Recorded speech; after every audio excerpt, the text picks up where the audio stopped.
जीवन में हर चीज में संतुलन होना बहुत जरूरी है। बिना संतुलन के जिंदगी का मजा पूरी तरह से नहीं लिया जा सकता। ऐसी सिख गौतम बुद्ध ने कई सालों पहले उस वक्त की पीढ़ी को क्यों दी थी? इसके पीछे का रहस्य क्या है? आज इसी रहस्य के बारे में हम गौतम बुद्ध की कहानियों के माध्यम से जानेंगे। तो बिना देर किए चलिए उन कहानियों की शुरुआत करते हैं। पहली कहानी, जीवन का संतुलन आवश्यक है। यदि जीवन का संतुलन बिगड़ा और थकान आई तो समझ लीजिए कि बीमारी आई। और यदि वापस ऊर्जा अर्जित करने के लिए विश्राम किया जा रहा है तो ऐसी थकान वरदान भी साबित हो सकती है। इन दिनों जिस तरह की हमारी जीवन शैली है, इसमें असंतुलन बहुत अधिक है। सुबह उठने से लेकर रात को सोने तक शरीर की कुछ नियमित क्रियाएं हैं, आदमी उसे भूल गया है। गौतम बुद्ध बहुत काम करते पर कभी थकते नहीं थे। आज भी कई साधु संत उतना ही परिश्रम कर रहे हैं जितना एक कॉर्पोरेट जगत का सफल व्यक्ति करता है, और जब वे रात को सोते हैं तो पूरी बेफिक्री के साथ। बुद्ध से उनके शिष्यों से एक बार पूछा था, आप थकते नहीं? बुद्ध का उत्तर था, जब मैं कुछ करता ही नहीं तो थकूंगा कैसे? बात सुनने में अजीब लगती है लेकिन है बड़ी गहरी है। अध्यात्म ने इसे साक्षी भाव कहा है। स्वयं को करते हुए देखना, यह वह स्थिति होती है जब तन सक्रिय और मन विश्राम की मुद्रा में होता है। आज ज्यादातर लोग असमय अकारण थक जाते हैं, जिसका एक बड़ा कारण असंतुलित जीवन है। एक होता है थकान को महसूस करना और दूसरा है स्वाभाविक थकान। जिस समय आपकी रुचियों, इच्छाओं और मूल स्वभाव में धीमापन आने लगे, अकारण चिड़चिड़ाहट हो जाए, समझ लें कि यह थकान बीमारी है। इसलिए प्रतिदिन योग, प्राणायाम और ध्यान करें। ये क्रियाएं अपने आप में एक विश्राम है। करने वाला कोई और है, हम तो महज उसके हाथों की कठपुतली हैं। यह मनोभाव भी थकान को मिटाएगा। क्या दिक्कत है ऐसा सोच लेने में? तो दोस्तों, अब चलिए गौतम बुद्ध की दूसरी कहानी की शुरुआत करते हैं। दूसरी कहानी, मैं आत्म विजय का पथिक हूं। एक बौद्ध ब्रह्मचारी ने कई देशों में घूमकर विभिन्न कलाएं सीखी। एक देश में उसने एक व्यक्ति से बाण बनाने की कला सीखी। कुछ दिनों के बाद वह अन्य देश में गया। वहां उसने नौ निर्माण कलाएं सीखी, क्योंकि वहां बहुतायत में जहाज बनाए जाते थे। फिर वह किसी तीसरे देश में गया तो कई ऐसे व्यक्तियों के संपर्क में आया जो गृह निर्माण करते थे। यहां उसने गृह निर्माण कला सीखी। इस प्रकार वह 16 देशों में गया और कई कलाओं का झांता होकर लौटा। जब वह अपने देश पहुंचा तो अहंकार ग्रस्त हो लोगों से पूछता, इस संपूर्ण पृथ्वी पर मुझ जैसा कोई चतुर व्यक्ति है? भगवान बुद्ध ने उस युवा ब्रह्मचारी से घमंड की ऐसी अति देखकर उसे एक उच्चतर कला सिखानी चाहिए। वे एक वृद्ध भिखारी का वेश बनाकर हाथ में भिक्षा पात्र लिए उसके सामने गए। ब्रह्मचारी ने बड़े अभिमान से पूछा, कौन हो तुम? बुद्ध बोले, मैं आत्म विजय का पथिक हूं। ब्रह्मचारी ने उसके कथन का अर्थ जानना चाहा तो वे बोले, ईशुकर बाण बना लेता है, नौ चालक जहाज पर नियंत्रण रख लेता है, गृह निर्माता घर भी बना लेता है, किंतु वह तो महाविद्वान नहीं होगा जो अपने शरीर और मन पर विजय पा सके। संसार की प्रशंसा व अपशब्द दोनों ही दशाओं में जिसका मन स्थिर रहे, वही साधक शांति व निर्वाण को प्राप्त करता है। गौतम बुद्ध की इन बातों को सुनकर ब्रह्मचारी को अपनी भूल का एहसास हुआ। वस्तुत अहंकार का त्याग ही ईश उपलब्धि का द्वार है। इसलिए ईश्वर की प्राप्ति के इच्छुक भक्त को अहंकार से सर्वथा मुक्त रहना चाहिए। तो दोस्तों, अब चलिए गौतम बुद्ध की तीसरी कहानी की शुरुआत करते हैं। तीसरी कहानी, बुद्ध ने समझाया बालक को। गौतम बुद्ध ने समझाया, ज्ञानी आदमी कैसे अपने ऊपर शासन करना जानता है। एक लड़का बहुत चतुर था, उसने बहुत सी कलाएं सीखी। उसे तीर चलाना आ गया, वह नाव खेने लगा और बढ़िया से बढ़िया मकान बनाना सीख गया। उसके बाद वह घर लौटा। बड़े घमंड से वह लोगों से कहता, इस दुनिया में मेरे मुकाबले का कोई नहीं है, मैं सब कुछ जानता हूं। गौतम बुद्ध ने यह देखा तो सोचा इसे शिक्षा देनी चाहिए। उन्होंने एक बूढ़े का रूप बनाया और हाथ में भिक्षा पात्र लेकर उसके पास गए। लड़के ने पूछा, तुम कौन हो? बुद्ध ने कहा, मैं अपने मन को वश में रखने वाला एक आदमी हूं। उनकी बात लड़के को समझ में नहीं आई। उसने कहा, आपका मतलब? बुद्ध बोले, कोई आदमी तीर चलाना जानता है, कोई नाव खेना जानता है, कोई घर बनाना जानता है, लेकिन ज्ञानी आदमी अपने ऊपर शासन करना जानता है। लड़का बुद्ध के इतने कहने पर भी कुछ न समझ सका। उनसे फिर पूछा, अपने ऊपर शासन करना क्या होता है? बुद्ध ने कहा, अगर कोई उसकी प्रशंसा करे तो वह खुशी से नहीं फूलता, निंदा करे तो दुखी नहीं होता। इस तरह उसका मन उसके वश में रहता है। ऐसा आदमी किसी चीज या हुनर का अभिमान नहीं करता। बुद्ध की बात का उस लड़के पर ऐसा असर हुआ कि उस दिन से उसने डींग हाँकना बंद कर दिया। तो दोस्तों, अब चलिए गौतम बुद्ध की चौथी कहानी की शुरुआत करते हैं। चौथी कहानी, बिना नींव का मकान। बुद्ध अपने प्रवचनों में उनके शिष्यों को बहुत सी कथाएं सुनाते थे। ये कथा भी उन्हीं में से एक है। कभी किसी काल में किसी नगर में राम और श्याम नामक दो धनी व्यापारी रहते थे। वे दोनों ही अपने धन और वैभव का बड़ा प्रदर्शन करते थे। एक दिन राम अपने मित्र श्याम के घर उससे भेंट करने के लिए गया। राम ने देखा कि श्याम का घर बहुत विशाल और 3 मंजिला था। 2500 साल पहले 3 मंजिला घर होना बड़ी बात थी और उसे बनाने के लिए बहुत धन और कुशल वास्तुकार की आवश्यकता होती थी। राम ने यह भी देखा कि नगर में सभी निवासी श्याम के घर को बड़े विस्मय से देखते थे और उसकी बहुत बड़ाई करते थे। अपने घर वापसी पर राम बहुत उदास था कि श्याम के घर ने सभी का ध्यान खींच लिया था। उसने उसी वास्तुकार को बुलवाया जिसने श्याम का घर बनाया था। उसने वास्तुकार से श्याम के घर जैसा ही 3 मंजिला घर बनाने को कहा। वास्तुकार ने इस काम के लिए हामी भर दी और काम शुरू हो गया। कुछ दिनों बाद राम काम का मुआयना करने के लिए निर्माण स्थल पर गया। जब उसने नींव खोदे जाने के लिए मजदूरों को गहरा गड्ढा खोदते देखा तो वास्तुकार को बुलाया और पूछा कि इतना गहरा गड्ढा क्यों खोदा जा रहा है। मैं आपके बताए अनुसार 3 मंजिला घर बनाने के लिए काम कर रहा हूं। वास्तुकार ने कहा, सबसे पहले मैं मजबूत नींव बनाऊंगा, फिर क्रमशः पहली मंजिल, दूसरी मंजिल और तीसरी मंजिल बनाऊंगा। मुझे इस सब से कोई मतलब नहीं है। राम ने कहा, तुम सीधे ही तीसरी मंजिल बनाओ और उतनी ही ऊंची बनाओ जितनी ऊंची तुमने श्याम के लिए बनाई थी। नींव की और बाकी मंजिलों की परवाह मत करो। ऐसा तो नहीं हो सकता, वास्तुकार ने कहा। ठीक है, यदि तुम यह नहीं करोगे तो मैं किसी और से करवा लूंगा, राम ने नाराज होकर कहा। उस नगर में कोई भी वास्तुकार नींव के बिना वह घर नहीं बना सकता था। फलतः वह घर कभी न बन पाया।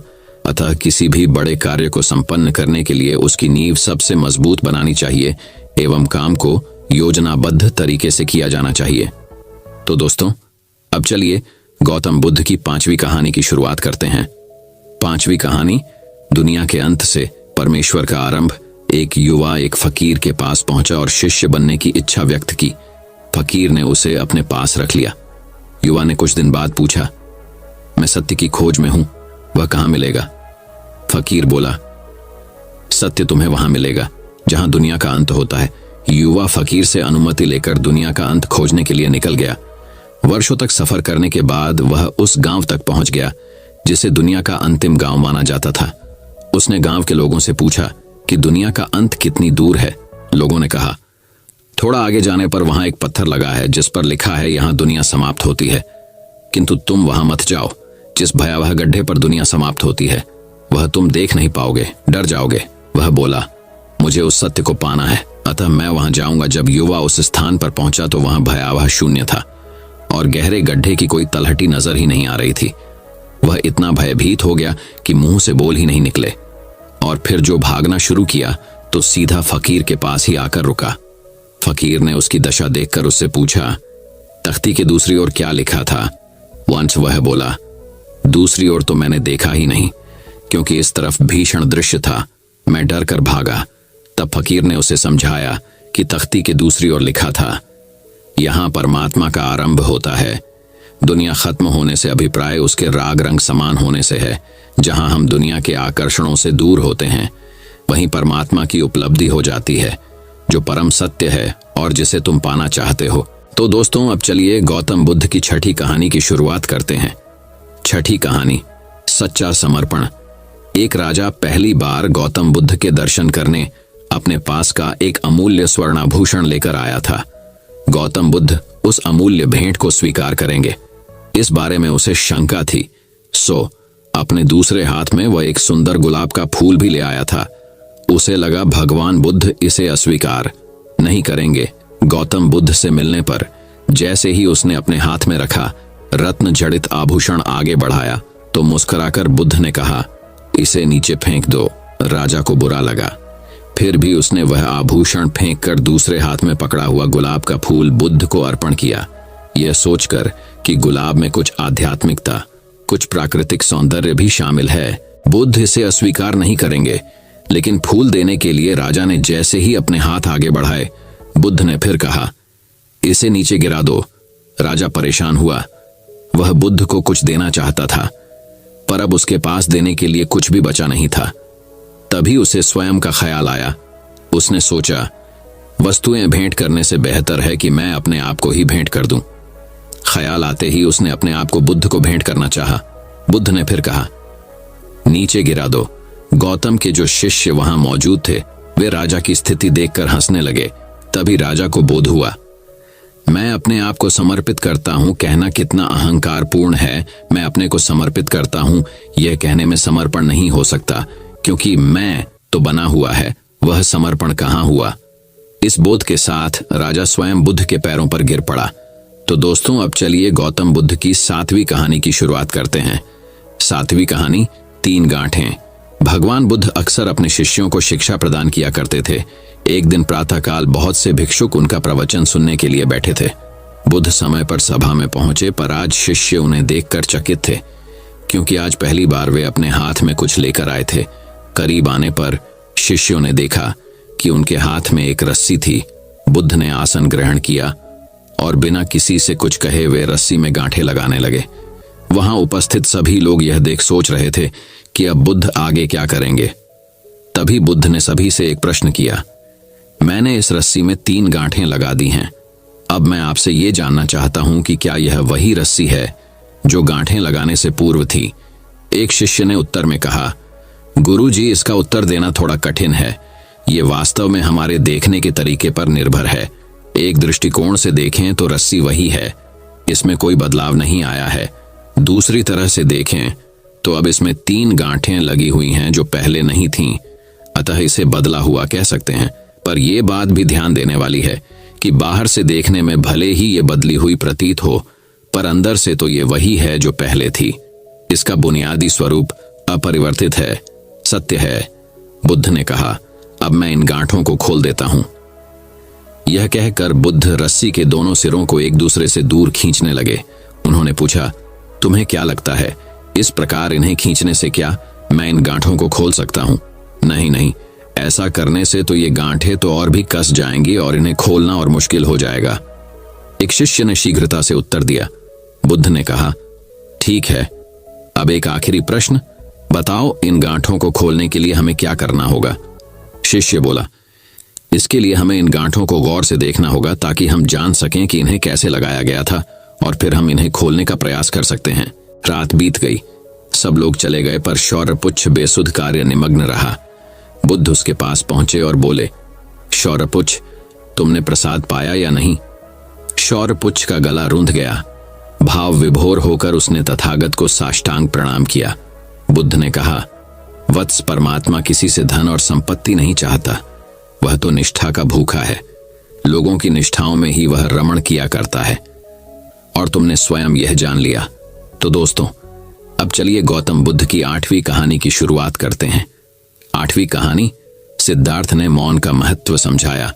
कथा सिद्धार्थ के जीवन के उस दौर की है जब वे बुद्धत्व को प्राप्त नहीं हुए थे और निरंजना नदी के तटीय वनों में वृक्ष के नीचे ध्यान करते थे।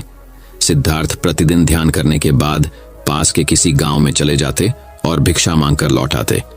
कुछ दिनों के बाद उन्होंने भिक्षाटन पर जाना बंद कर दिया, क्योंकि एक गांव के प्रधान की छोटी बेटी सुजाता उनके लिए नित्य भोजन लाने लगी। सिद्धार्थ को वह बड़े स्नेह से भोजन कराती थी।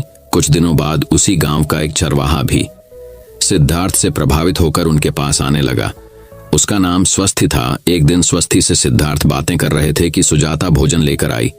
जैसे ही सिद्धार्थ ने भोजन करना शुरू किया, उन्होंने बातचीत बंद कर दी। जितनी देर तक वे भोजन करते रहे, बिल्कुल चुप रहे और वहां सन्नाटा छाया रहा। स्वस्थी को हैरानी हुई। उसने सिद्धार्थ के भोजन करने के उपरांत उनसे पूछा, गुरुदेव, आप मेरे आने के बाद निरंतर वार्तालाप करते रहे, किंतु भोजन के समय एक शब्द भी नहीं बोले, इसका क्या कारण है? सिद्धार्थ बोले, भोजन का निर्माण बड़ी कठिनाई से होता है। किसान पहले बीज बोता है, फिर पौधों की रखवाली करता है और तब कहीं जाकर अनाज पैदा होता है। फिर घर की महिलाएं उसे बड़े जतन से खाने योग्य बनाती हैं। इतनी कठिनाई से तैयार भोजन का पूरा आनंद तभी संभव है जब हम पूर्णतः मौन हों। भोजन के दौरान मैं मौन रहकर उसका पूरा स्वाद लेता हूं। वस्तुतः शांति से किया गया भोजन न केवल शारीरिक भूख को तृप्त करता है बल्कि मानसिक आनंद और सात्विक ऊर्जा भी देता है। तो दोस्तों, अब चलिए गौतम बुद्ध की 9वीं कहानी की शुरुआत करते हैं। 9वीं कहानी। दोस्तों, एक दिन की बात है। एक बाप और बेटे स्कूटर पर कहीं जा रहे होते हैं।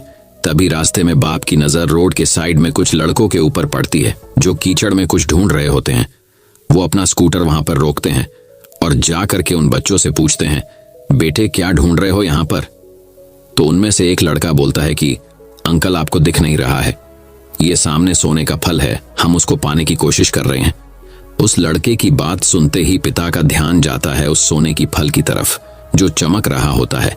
फिर उस पिता के दिमाग में कुछ विचार चलने लग जाते हैं कि काश ये जो फल है ये मेरे बेटे के पास में आ जाए तो न सिर्फ उसकी बल्कि मेरी भी जिंदगी बदल जाएगी। तो बिना सोचे समझे वो पिता अपने बेटे को वहां बुलाते हैं और धक्का मार देते हैं उस कीचड़ में और बोलते हैं, तुझे किसी भी कीमत पर वो सुनहरा फल लेकर के आना है। लेकिन बेटे को वो सुनहरा फल नहीं चाहिए होता है। उस बेटे के अपने कुछ और ही अलग सपने होते हैं। वो बेटा बहुत कोशिश करता है अपने पिता को ये समझाने की कि मेरी खुशी इस सुनहरा फल में नहीं है, मेरी खुशी कहीं और है, मेरे सपने कुछ अलग है। लेकिन उसके पिता उसके एक शब्द भी नहीं सुनते हैं। वो बेटे धक्का मारते हैं उस कीचड़ में और बोलते हैं, मैं तुझसे पूछ नहीं रहा हूं, तुझे बता रहा हूं कि तुझे वो सुनहरा फल लेकर के आना है। वो बेटा भी अपने बाप के सपने को पूरा करने के लिए अपनी पूरी जान लगा देता है और पूरी कोशिश करता है कि किसी भी तरीके से वो सोने का फल उसके हाथ में आ जाए। लेकिन जैसे जैसे वो हाथ पैर मारता है उस फल को पकड़ने के लिए, वैसे वैसे वो उस कीचड़ में नीचे धंसने लग जाता है। और उसके बाद ही उसको पता लगा कि ये असल में कीचड़ नहीं है, ये दलदल है। वो चीखता है, चिल्लाता है, अपने पिता को आवाज लगाता है। लेकिन उसके पिता उसके एक नहीं सुनते। उसके पिता बोलते हैं कि बहाने मत बना, और भी लोग हैं वहां पर जो कर रहे हैं, तो जब वो कर सकते हैं तो तुम क्यों नहीं? बेटा एक बार वो फिर से कोशिश करता है, अपनी पूरी जान लगा देता है। लेकिन उसके बाद भी उसके हाथ में कुछ नहीं आता है और वो धीरे धीरे नीचे धंसता चला जाता है और उस दलदल के नीचे दब जाता है और मर जाता है। तब उसके पिता को एहसास होता है कि उससे कितनी बड़ी गलती हुई। वो वहीं बैठकर जोर जोर से रो रहा होता है, चीख रहा होता है। तभी वहां पर एक साधु आता है। वो साधु बाबा उससे पूछते हैं, क्यों रो रहे हो? फिर वो आदमी उस सोने के फल की तरफ इशारा करते हुए उस साधु को अपनी पूरी बात बताता है और बोलता है कि इसमें मेरी क्या गलती है, मैंने तो जो कुछ भी अपने बेटे के लिए किया, बेटे की खुशी के लिए किया। तो साधु उस फल को ध्यान से देखता है और उस आदमी को कहता है, जिस सोने की फल की वजह से तुमने अपने बेटे को गंवा दिया, कम से कम एक बार ध्यान से उस फल की तरफ देखा तो होता कि वहां पर कोई असली सुनहरा फल है भी या नहीं। साधु बाबा की बात सुनकर उस आदमी को गुस्सा आया और उसने कहा कि सामने तो दिख रहा है ये सोने का फल, आपको नहीं दिख रहा क्या? तब वो साधु उस कीचड़ के ऊपर एक बड़ा सा पेड़ होता है जिसकी तरफ इशारा करते हुए बोलते हैं कि वो जिसे तुम देख रहे हो वो उस फल की परछाई है, असली फल वहां पर उस पेड़ के ऊपर है। और फिर वो साधु उस आदमी को बोलता है कि अपने बेटे को जबरदस्ती धक्का देने की बजाय और उसको बताने की बजाय कि तेरी खुशी किसमें है, अगर तुमने उससे पूछा होता कि बेटा तू बता क्या करना चाहता है, तेरी खुशी किसमें है, तो ना सिर्फ तुम्हारा बेटा जिंदा होता बल्कि हो सकता है कि उसके हाथ में वो असली सोने का फल भी होता। दोस्तों, ऐसा ही हमारी जिंदगी में सबके साथ होता है। लेकिन अगर हम अपने बच्चों की खुशी किस चीज में है ये पता कर उन्हें वो चीज करने में प्रोत्साहित करें तो वो उस कार्य में सबसे अलग और सर्वोत्तम बन सकते हैं। तो दोस्तों, अब चलिए 10वीं कहानी की शुरुआत करते हैं। 10वीं कहानी की शुरुआत कुछ इस प्रकार होती है। बहुत समय पहले किसी राज्य में एक बहुत ही क्रूर राजा था। वह इतना क्रूर था कि उसने अपने ही जनता के पैसों को लूट करके अपना बड़ा सा खजाना बना लिया था। राजा के सामने यह समस्या थी कि इन सारे खजानों को कहां छुपाया जाए। अंततः एक मंत्री के सलाह पर उसने शहर से दूर एक सुनसान जंगल में तहखाना बनवाया और उसमें सारे खजाने को छुपा दिया। उस तहखाने तक पहुंचने का रास्ता और उसकी चाबी सिर्फ 2 लोगों को मालूम थी, एक राजा और दूसरा उसका बहुत ही भरोसेमंद मंत्री। राजा को लगता था कि अगर मैं कभी नहीं जा पाया तो तो मंत्री को भेजकर यह सुनिश्चित कर लूंगा कि वहां सब कुछ सुरक्षित है या नहीं। कुछ दिनों के अंतराल पर राजा खजाने की जांच करने के लिए अपने सबसे भरोसेमंद मंत्री को भेज दिया करता था। मंत्री भी राजा के आज्ञा का पालन करते हुए खजाने के सुरक्षित होने की खबर देता था। जो भी नया धन लूटा जाता था उसे भी मंत्री के द्वारा तहखाने तक पहुंचा दिया जाता था। धीरे धीरे तहखाने में बहुत सारा खजाना जमा हो गया। तहखाने के अंदर ऐसे ऐसे हीरे, जवाहरात और रत्न थे जिसके बारे में राजा और उसके मंत्री के अलावा दुनिया का कोई दूसरा आदमी नहीं जानता था। पूरा तहखाना बहुत सारे अनमोल रत्नों से भरा पड़ा था। कुछ दिनों के बाद राजा को रात में सोते वक्त तहखाने में जमा किए गए खजाने की याद आई। उसे तहखाने में जमा किए गए हीरे, जवाहरात और रत्नों को देखने का मन हा। अगले दिन सुबह सवेरे वह अपने घोड़े पर सवार हुआ और बिना किसी को बताए चुपचाप अपने राजमहल से निकला और जंगल में स्थित उस तहखाने तक पहुंच गया। तहखाने की एक चाबी राजा के पास थी। उसने दरवाजा खोला और तहखाने के अंदर मौजूद खजाने को देखने लगा और मंत्रमुग्ध हो गया। वह बहुत खुश था और मन ही मन सोच रहा था कि मुझसे ज्यादा अमीर इस दुनिया में दूसरा कोई नहीं है। हीरे, मोती और रत्नों को देखने में राजा बहुत व्यस्त हो गया। वह अपने ही ख्यालों में खोया हुआ था। तभी वहां से वह मंत्री निकला जिसके पास तहखाने की दूसरी चाबी थी। तहखाने का दरवाजा खुला देखकर वह डर गया। उसे लगा कि 2 दिन पहले जब मैं आया था तो शायद मुझसे गलती से दरवाजा खुला तो नहीं रह गया। उसने जल्दी से तहखाने का दरवाजा बंद किया और राजमहल की तरफ चला गया। राजा अभी भी हीरे, जवाहरात और आभूषणों को देखकर मंत्रमुग्ध हो रहा था। कुछ देर बाद राजा को लगा कि अब महल की तरफ चलना चाहिए। जब तहखाने से बाहर निकलने के लिए दरवाजे पर आया तो दरवाजा बंद देखकर बहुत परेशान हुआ। दरवाजा बाहर से बंद था। राजा के पास चाबी थी लेकिन उस चाबी का होता क्या? दरवाजा खोलने के लिए राजा ने बहुत कोशिश की लेकिन सारी कोशिश बेकार हो गई। राजा बहुत देर तक इस उम्मीद में दरवाजे पर बैठा रहा कि शायद मंत्री आए और दरवाजा खोल दे, लेकिन दरवाजे के पास बहुत देर तक बैठने के बाद भी जब मंत्री नहीं आया तो राजा वापस हीरे के पास आया और कहने लगा, ए नायाब हीरे, क्या मुझे एक घूंट पानी पिला दोगे? उन रत्नों को हाथ में लेकर कहने लगा, मुझे बहुत भूख लगी है, मेरी मदद करो और दरवाजा खोल दो। राजा को लग रहा था कि यह खजाने भी कह रहे हो कि गलत तरीके से कमाई गई। जिंदगी भर की यह दौलत भी तेरी मदद नहीं कर सकते। ये सारे हीरे, मोती और आभूषण न एक घूंट पानी पिला सकते हैं और न ही भोजन का एक निवाला। राजा भूख प्यास के कारण बहुत कमजोर हो गया और जल्द ही बेहोश होकर जमीन पर गिर गया। जब होश आया तो उसकी हालत खराब थी, उसकी अंतिम सांसें चल रही थीं। उसने हीरे के बक्से से बहुत सारे हीरे के टुकड़े निकाले और उस पर लेट गया। राजा मरने से पहले एक संदेश देना चाहता है। उसका संदेश बहुत साधारण था लेकिन लिखने के लिए कोई चीज नहीं थी। उसने हीरे के टुकड़े से अपनी उंगली तोड़ ली। उंगली से खून बहने लगा। उंगली से बह रहे खून से उसने दीवार पर कुछ लिख दिया और मर गया। दूसरी तरफ मंत्री अपने सेना के साथ राजा को खोजने के लिए निकल पड़ा। सभी सिपाही अलग अलग दिशा में महीनों तक राजा को ढूंढते रहे लेकिन राजा का कुछ भी पता नहीं चला।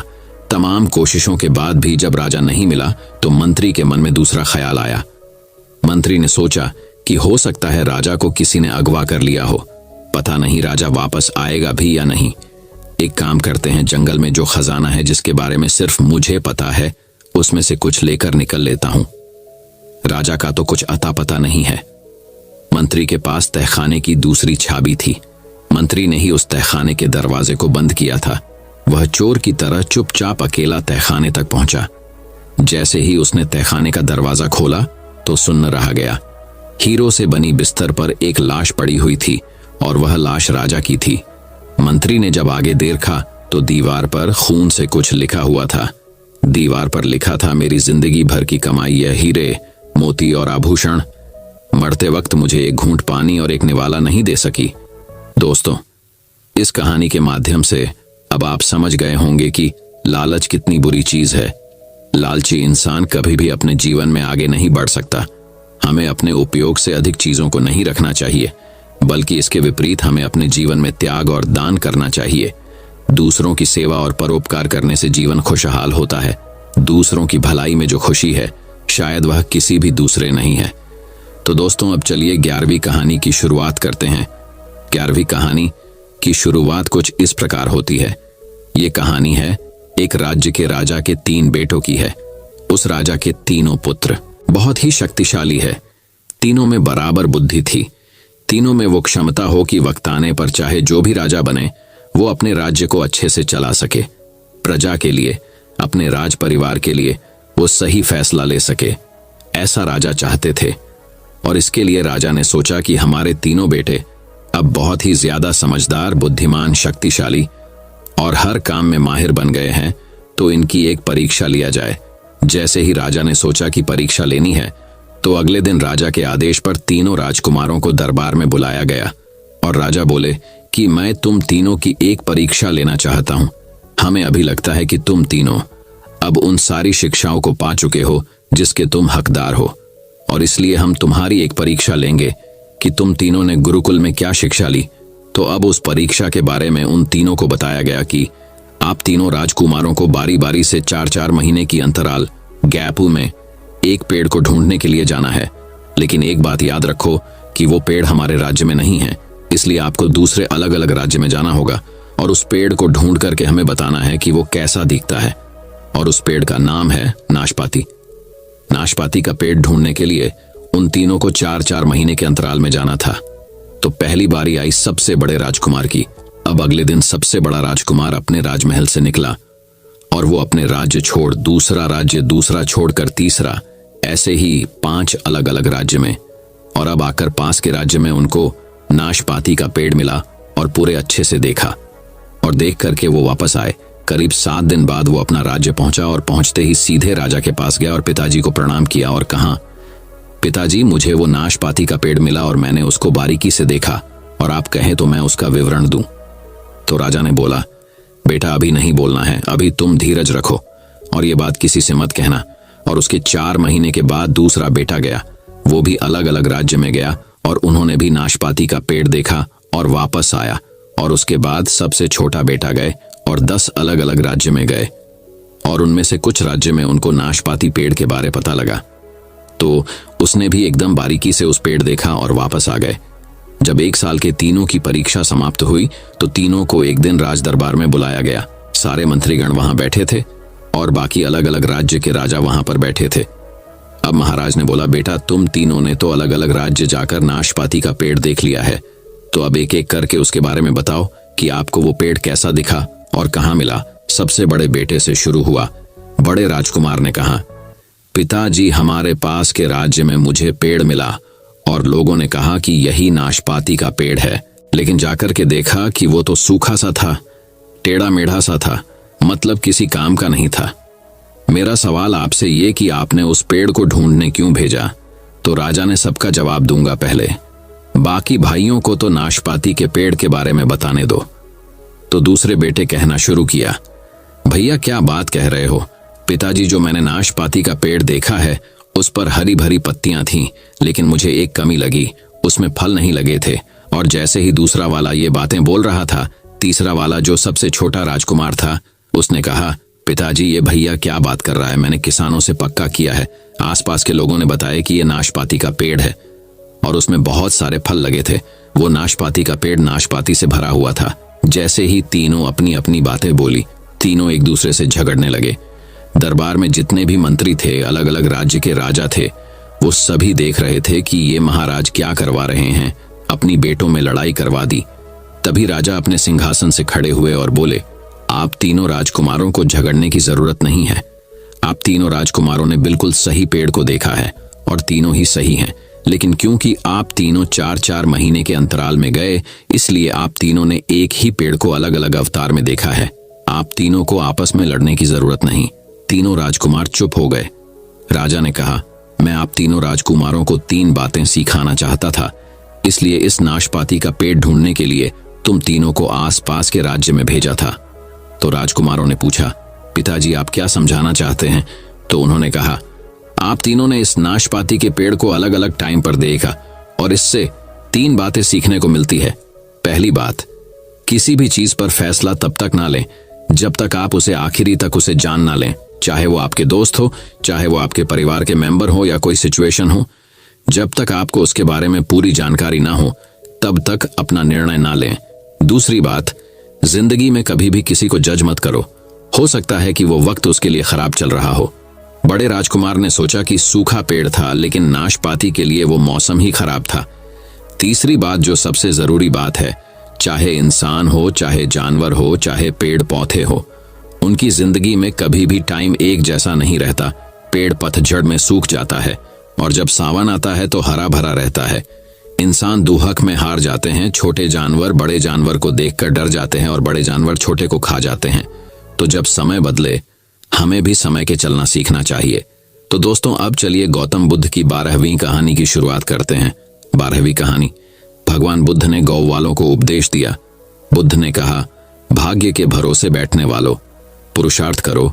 जीवन में भूभाग्य का महत्व है, लेकिन भाग्य के भरोसे बैठकर अपने अमूल्य समय को बर्बाद मत करो, क्योंकि पुरुषार्थ करने से तो भाग्य की रेखाएं बदल जाती हैं। भाग्य क्या है? आज किया गया कर्म ही तुम्हारा भाग्य बनता है। कर्म के द्वारा जो बीज बोओगे, फसल भी उसी की मिलेगी। जैसा कर्म तुम आज करोगे, वैसा ही तुम्हारा भविष्य होगा। सौभाग्य और दुर्भाग्य तुम्हारे ही हाथ में है। कर्म की प्रधानता को समझना होगा कि जैसा कर्म होगा वैसा ही फल मिलेगा। जीवन को सफल बनाने के लिए पाप और पुण्य का बड़ा महत्व है। पूरी सावधानी रखो कि पाप होने न पाए, क्योंकि पाप की सजा जरूर मिलती है। यह जीवन पिछले पापों से छुटकारा पाने के लिए और दूसरे नए पापों से बचने के लिए मिला है। और कोशिश करो हमसे पुण्य कर्म हो। तुम अपने जीवन को धर्म के मार्ग पर चलाओ। तुम्हारे किए हुए पुण्यों से धर्म को शक्ति मिलती है। ये मानव का जीवन बड़े काम का है। इसे सावधानी पूर्वक जीना चाहिए।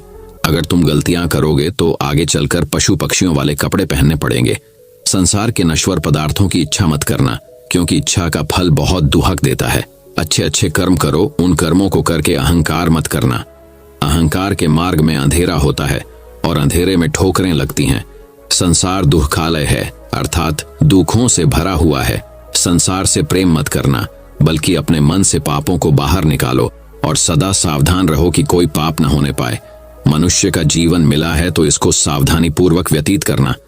अपने जीवन में आलस्य को आने मत देना, क्योंकि यह जीवन बहुत अनमोल है। पशुओं से पूछो कि मनुष्य जीवन का क्या महत्व है। पशुओं के जीवन में तो लेश मात्र भी सुख नहीं है। वे सोचते हैं कि हम कब मनुष्य बनेंगे, सर्दी में रजाई और गर्मी में पंखा होगा, कब हम परोपकार करके अपना जीवन सफल बनाएंगे। जो मनुष्य हैं, वे अपनी मानवता को संभाल कर रख नहीं पा रहे हैं, बल्कि संसार के सुखों की आंधी दौड़ में दौड़ रहे हैं। वे नहीं जान पा रहे हैं कि हमारी मृत्यु हमारे पीछे पीछे आ रही है। मानव जीवन पाया है, बहुत अच्छी बात है, तो अच्छे अच्छे कर्म करो ताकि मन पवित्र हो जाए, क्योंकि पवित्र मन ही आत्मा को पा सकता है। अपने मन को शरीर में ही फंसाकर मत रखो, क्योंकि शरीर आज है, कल रहेगा या नहीं ये किसी को भी मालूम नहीं है। शरीर आज नहीं तो कल मिटेगा, किंतु आत्मा सदा अमर है। शरीर को आयु कुछ वर्षों की है, परंतु आत्मा अनंत है। वह तीनों कालों में है। आत्मा पहले भी था, अब भी है और बाद में भी रहेगा। वह शाश्वत है, सनातन है, सूक्ष्म से भी सूक्ष्म है। संसार की सारी शक्तियां उसी से सत्ता पाती हैं। तुम मनुष्य बने हो, विचार करो कि तुम कौन हो। जब तक यह समझ में नहीं आएगा कि तुम कौन हो, तब तक तुम भटकते रहो। जब तक तुम अपनी भूल में सुधार नहीं करोगे, तब तक तुम शांति को प्राप्त नहीं कर सकते। शांति को पाना है तो मन को पवित्र करके आत्मा का अनुभव कर लो। आत्मा में ही अनंत विश्राम है। यह शरीर कुछ समय के लिए मिला है, वास्तव में तुम आत्मा हो। तुम्हारा शरीर जिससे शक्ति पा रहा है वह आत्मा ही है, और वही आत्मा तुम्हारे शरीर में मौजूद है। आत्मा को जानना, आत्मा को समझना, आत्मा को पाना, आत्मा का अनुभव करना और आत्मा का साक्षात्कार करना, यह सब मनुष्य शरीर के द्वारा ही संभव है। बस तुम सावधान हो जाओ कि मन में कोई गलत विचार आने न पाए। पहले मन में गलत विचार आता है, फिर वह विचार बलवान होने पर गलत कर्म करवा देता है। गलत कर्म का मतलब है पाप का जन्म हो जाना। बुद्ध ने कहा कि तुम्हारे जीवन के साथ साथ काल भी दौड़ रहा है। बचपन और यौवन कब निकल जाएंगे पता भी नहीं चलेगा। शरीर भी अनेक रोगों से घिरा रहता है। इस शरीर की शारीरिक और मानसिक दोनों प्रकार के रोगों से रक्षा करनी पड़ती है। रोग और भोग दोनों शरीर को निर्बल करते रहते हैं। रोगी और भोगी दोनों को ज्ञान अच्छा नहीं लगता। जिनका तन और मन स्वस्थ नहीं होता वे परमार्थ का लाभ नहीं उठा पाते। मनुष्य को चाहिए कि वह अपनी आयु रूपी संपदा का पूरा पूरा लाभ उठा। अगर मनुष्य चाहे तो अपने जीवन में अच्छे अच्छे कर्म करके श्रेष्ठ प्रगति कर सकता है। जीवन में संयम को धारण करें, व्यर्थ की कामनाओं का त्याग करें, ज्ञान का दीपक जलाकर कामनाओं का विसर्जन करें, क्रोध को आग समझकर उससे सदा दूर रहना चाह, सदा ज्ञान गंगा का संग करो, क्योंकि शुभ विचार ही समस्त समस्याओं का समाधान है। बुद्ध ने कहा कि अपने जीवन से सदा लोभ को दूर रखो, क्योंकि तुम्हारे बूढ़े होने पर भी लोभ बूढ़ा नहीं हो पाता और लोभ सदा भूखा ही रहता है। उसका पेट कभी भी नहीं भर पाता। अगर लोभ की वासना प्रबल है तो वह दूसरे जन्म में भी पीछा नहीं छोड़ती। जिस मनुष्य को लोभ अपने वश में कर लेता है उसका ज्ञान वह चुरा लेता है। लोभ को शांत करना है तो संतोष की शरण में जाना होगा। मोह के आकर्षण में मत आना, क्योंकि मोह से तुम्हारा मन बंध जाएगा और बंधा हुआ मन तुमको बहुत दुहक देगा। मन के दुख का कारण है अज्ञान। मन में अगर अज्ञान है तो दुखों से कभी भी छुटकारा नहीं हो सकेगा। बस एक सम्यक ज्ञान ही है जो तुमको परम शांति और मोक्ष दे सकता है। तुम अपने तन और मन में प्रेम तथा ज्ञान की ज्योति जला लो, फिर तुम्हारे जन्म जमांतर का अज्ञान मिट जाएगा। आज तुम मनुष्य जन्म को धारण करके बैठे हो, इसका मतलब यह है कि तुम शांति और मोक्ष के अति निकट हो। अब तुम संसार में रहकर भी संसार के लगाव में फंसना मत। संसार के अज्ञान से दूर रहना, क्योंकि वह तुमको बांध देगा। अपनी आत्मा का ध्यान करो, वह तुमको सर्व बंधनों से मुक्त कर देगा। ज्ञान को सावधानी से सुनना चाहिए। महात्मा गौतम बुद्ध के श्रावस्ती में प्रवचन चल रहे थे। प्रवचन में नित्य ही बड़ी संख्या में लोग आते और वे महत्वपूर्ण व गंभीर विषयों पर बुद्ध से ज्ञान ग्रहण करते। बुद्ध का शिष्य वर्ग भी काफी विशाल था, जो प्रवचन स्थल की व्यवस्था संभालता और बुद्ध की सेवा में सदैव तत्पर रहता। एक बार रात के समय महात्मा बुद्ध प्रवचन दे रहे थे। सदैव की भांति काफी लोग उनके प्रवचन सुन रहे थे। एक व्यक्ति जो बुद्ध के ठीक सामने बैठा था बार बार नींद के झोंके ले रहा था। बुद्ध थोड़ी देर तक तो प्रवचन देते रहे, फिर उससे बोले, वत्स, सो रहे हो? उस व्यक्ति ने हड़बड़ाकर कहा, नहीं महात्मा। बुद्ध ने पुनः प्रवचन प्रारंभ किए। वह व्यक्ति फिर ऊँघने लगा। महात्मा ने फिर वही प्रश्न दोहराया और उसने फिर अचकचाकर, नहीं महात्मा, कहाँ? ऐसा लगभग 8-10 बार हो गया। कुछ देर बाद बुद्ध ने उससे पूछा, वत्स, जीवित हो? हर बार की तरह इस बार भी उसने कहा, ही। महात्मा ने सुनकर उपस्थित श्रोताओं में हंसी की लहर दौड़ गई और वह व्यक्ति पूर्णतः चैतन्य हो गया। तब बुद्ध गंभीर होकर बोले, वत्स, निद्रा में तुम्हारे मुख से सही उत्तर मिल ही गया। जो निद्रा में है वह मृतक समान ही है। महात्मा बुद्ध का संकेत था कि गुरु से ज्ञान ग्रहण करते वक्त सजगता अत्यंत आवश्यक है। गाफिल रहने की स्थिति में ज्ञान की प्राप्ति पूर्ण नहीं होती और अधकचरा ज्ञान सदैव खतरनाक साबित होता है। तो दोस्तों, अब चलिए गौतम बुद्ध की 13वीं कहानी की शुरुआत करते हैं। 13वीं कहानी, गौतम बुद्ध से सीखें खुद को वश में करने का तरीका। एक बार गौतम बुद्ध एक शहर में प्रवास कर रहे थे। उनके साथ कुछ शिष्य भी थे। एक दिन उनके शिष्य शहर में घूमने के लिए निकले। वे शहर में घूम ही रहे थे कि तभी शहर के कुछ लोगों ने उन्हें अपशब्द कहे। उनके बुरे शब्दों को सुनकर शिष्यों को बहुत बुरा लगा और वे वापस लौट गए। बुद्ध ने देखा कि शहर से लौट कर आए उनके सभी शिष्य बहुत क्रोध में दिखाई दे रहे हैं। उन्होंने शिष्यों से पूछा, क्या बात है, आप इतने तनाव में क्यों हैं? तभी एक शिष्य क्रोध में बोला, हमें यहाँ से तुरंत चलना चाहिए। जब हम बाहर शहर में घूमने गए थे तो यहाँ के लोगों ने बिना वजह हमें बहुत बुरा भला कहा। जिस जगह हमारा सम्मान नहीं हो वहां हमें नहीं रहना चाहिए। बुद्ध ने कहा, क्या किसी और जगह तुम अच्छे व्यवहार की अपेक्षा रखते हो? दूसरे शिष्य ने कहा, इस शहर से तो अच्छे लोग ही होंगे। तब गौतम बुद्ध बोले, किसी जगह को सिर्फ इसलिए छोड़ देना ठीक नहीं कि वहां के लोग बुरा व्यवहार करते हैं। हमें तो कुछ ऐसा करना चाहिए कि जिस स्थान पर भी जाएं उस स्थान को तब तक नहीं छोड़े जब तक अपनी अच्छाइयों से वहां के लोगों को सुधार न दें। हम जिस भी स्थान पर जाएं वहां के लोगों का कुछ न कुछ भला करके ही वापस लौटें।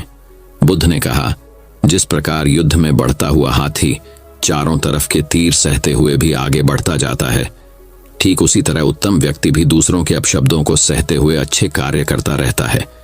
खुद को वश में करने वाले प्राणी से उत्तम कोई और नहीं हो सकता। बुद्ध की बात शिष्यों को अच्छी तरह से समझ में आ गई और उन्होंने वहां से जाने का इरादा त्याग दिया। दोस्तों, मैं उम्मीद करता हूं कि यह कहानी सुनने से आपके जीवन में अच्छे बदलाव आए होंगे। आपको इस वीडियो से क्या सीखने मिला ये कमेंट करके जरूर बताएं।